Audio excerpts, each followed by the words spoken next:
OPOS என்பது one pot one shot. சமைக்கும் முறையை எளிமைப்படுத்தவும் எரிபொருள் சிக்கனத்தை மனதில் கொண்டும் உருவாக்கப்பட்ட சமையல் முறைதான் இந்த OPOS. இந்த முறையில் சுவையாக சமைப்பதற்கு உங்களுக்கு ஸ்டாண்டர்ட் OPOS எக்யூப்மெண்ட்ஸ் மற்றும் ஸ்டாண்டர்ட் OPOS ரெசிபிஸ் தேவைப்படும். அது பற்றிய கூடுதல் விவரங்களுக்கு 9965557180 என்ற எண்ணை தொடர்பு கொள்ளவும்.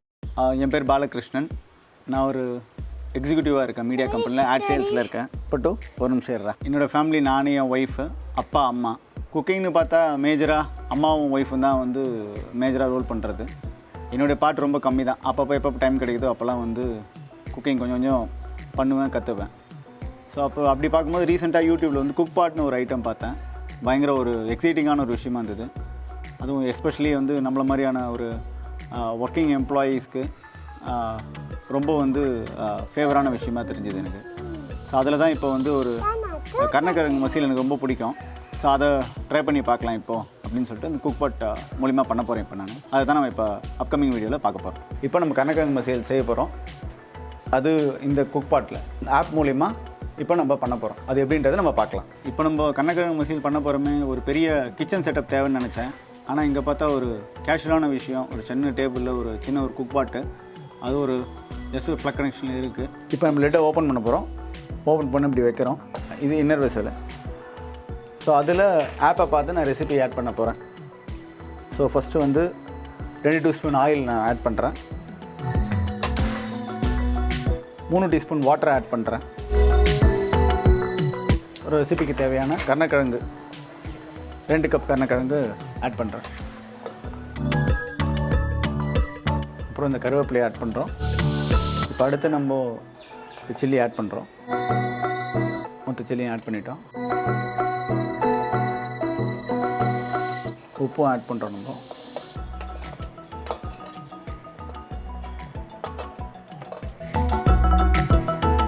அப்புறம் நிறைய சமையல் குறிப்பில் பார்த்திங்கன்னா வந்து உப்பு தேவையான அளவு, மஞ்சள் தேவையான அளவு, எண்ணெய் தேவையான அளவுன்னுவாங்க. ஸோ அது நம்ம எவ்வளோன்னு கரெக்டாக சொல்ல முடியாது. போட்டுட்டு நம்ம அடுப்பு பக்கத்தில் நிற்கிற மாதிரி இருக்கும். அதில் இந்த மாதிரியான டென்ஷன்லாம் எதுவும் கிடையாது. ஜஸ்ட்டு அந்த ஆப்பில் இருக்க மெஷர்மெண்ட்டை நான் ஜஸ்ட்டு ஃபாலோ பண்ணேன். எனக்கும் ஒரு டவுட் இருந்தது, எப்படி வந்து இந்த எண்ணெய் தண்ணி எல்லாம் ஒன்றா இருக்குது, நம்மளுக்கு அவுட்புட் எப்படி வரும்ன்ற டென்ஷன் இருந்தது. பார்ப்போம். இப்போ நம்ம அதை செட் பண்ணி வச்சுருக்கோம். ஸோ கண்டிப்பாக நல்லா தான் வரும்னு நினைக்கிறேன். இது ஒரு ஈஸியான மெத்தட் வேறு. இப்போ நம்ம இதை க்ளோஸ் பண்ணுறோம். இப்போ நம்ம ரெசிபிக்கு தேவையானது எல்லாமே ஆட் பண்ணிட்டோம்.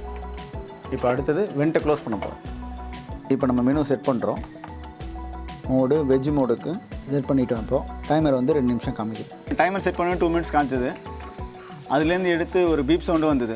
அப்புறம் ப்ரெஷர் செட்டில் ஆனதும் அதுலேருந்து எடுத்து நான் மசியல் எடுத்து பார்த்தேன். இப்போ ப்ரெஷர் செட்டில் ஆகிடுச்சு. நம்ம ஜஸ்ட்டு ஓப்பன் பண்ணிவிட்டோம். இப்போ எனக்கே ரொம்ப ஆச்சரியமாக இருக்குது, எப்படி இருக்குது நம்ம பண்ணது அப்படின்னு பார்க்குறேன். ரொம்ப எக்ஸைட்மெண்ட்டாக, ஸ்மெல்லு சூப்பராக இருக்குது. பார்த்தோன்னே அந்த கருணைக்கிழங்கு மசியலோட ஒரு அப்பீரியன்ஸே வந்து பயங்கர ஆசமாக இருந்தது.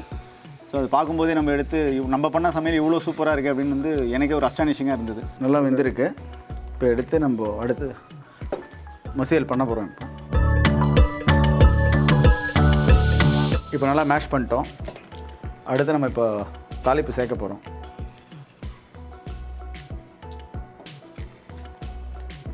நான் எடுத்து டேஸ்ட் பண்ணி பார்த்தேன்.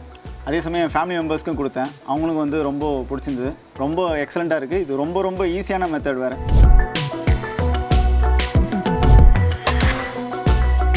இப்போ நான் ஒர்க் பண்ணுறேன், என் ஒய்ஃப் ஒர்க் பண்ணுறாங்க.